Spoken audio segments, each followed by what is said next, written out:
RFK Jr.'s withdrawal from the race as former President Trump and Vice President Harris sprint towards Election Day.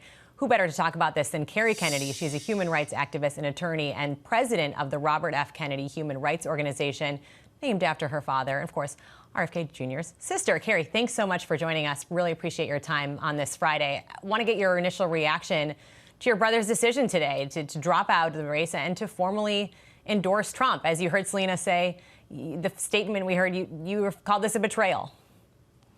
Yeah, first of all, the stakes in November couldn't be higher, which is exactly why almost my whole family is fighting so hard to reelect Kamala Harris and Coach Waltz, and who have been champions of the values that my family has fought for years.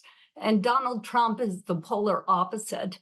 Were he alive today, I think the real Robert Kennedy would have detested almost everything Donald Trump represents: his lying, his selfishness, his rage, his cynicism, his hatred, his racism, his fascist sympathies, deliberate misinformation about vaccines, criminal felony convictions, his contempt for the poor and the suffering in America and around the world. And so I just am outraged and disgusted by my brother's actions. I think it's a gaudy and obscene embrace of Donald Trump. I love Bobby. I abhor what he did.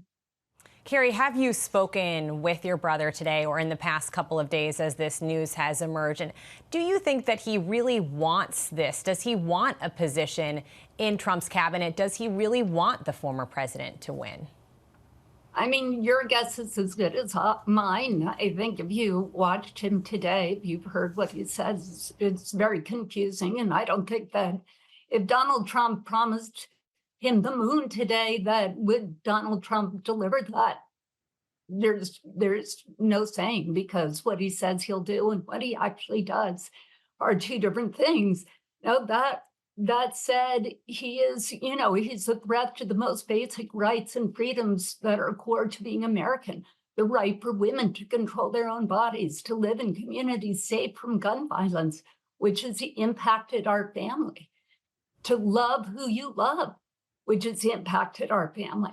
He said he'll be a dictator on day one, and he's willing to suspend the Constitution of the United States in order to take revenge against those who do not support him.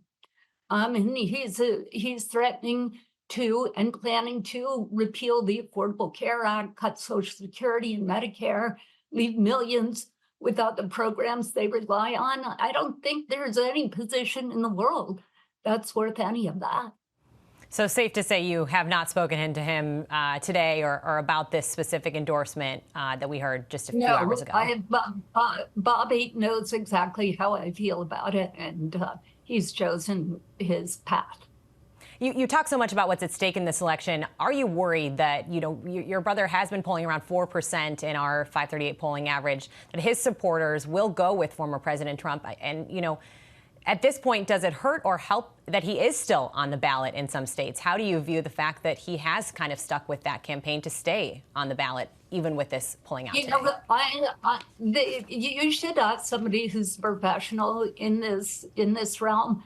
My understanding is that almost all of his supporters are people who will vote for another third-party candidate or who don't vote at all. I think the helpful thing about this is that there's going to be no confusion of people voting for Donald Trump, who Bobby has endorsed, because the Kennedy is saying to do so. Because anybody who loves our family, who respects the work on civil rights, on civil liberties, on access to funds for the middle class, for working class people, know that Donald Trump is their enemy and would never, ever, ever vote for Donald Trump just because Bobby said so. Should we expect to see you, other members of your family, out on the campaign trail now with the Vice President Harris? Do you expect to increase those efforts based on this news today? We know you were out on the stage with President Biden a couple months back. Yeah, absolutely. Well, look, I'll do whatever is needed for the campaign. If they like my help, I'm here for them. And I just want to get really quickly, Kerry, while I have you, give us your sense of if you think this campaign itself, now that it's over, has that tarnished your dad's legacy? Has it tarnished the work that you have done in your current role when it comes to civil rights and those other issues? I think that's a good point. I think it does. And I think it has in many ways, because people get confused between Robert F. Kennedy Jr. and Robert F. Kennedy Sr. So a lot of, understandably, people get confused by that. Domestically, people, our partners around the world, get confused between the two, understandably.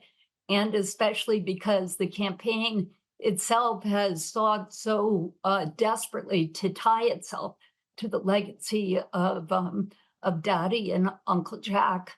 I think that there's been confusion, and that's also part of the reason that, everything I've said in my personal capacity.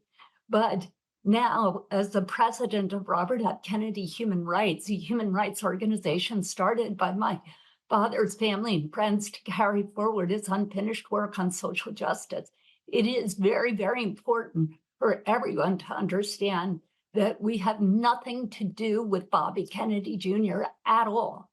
We're an independent 501c3 organization fighting for people's rights.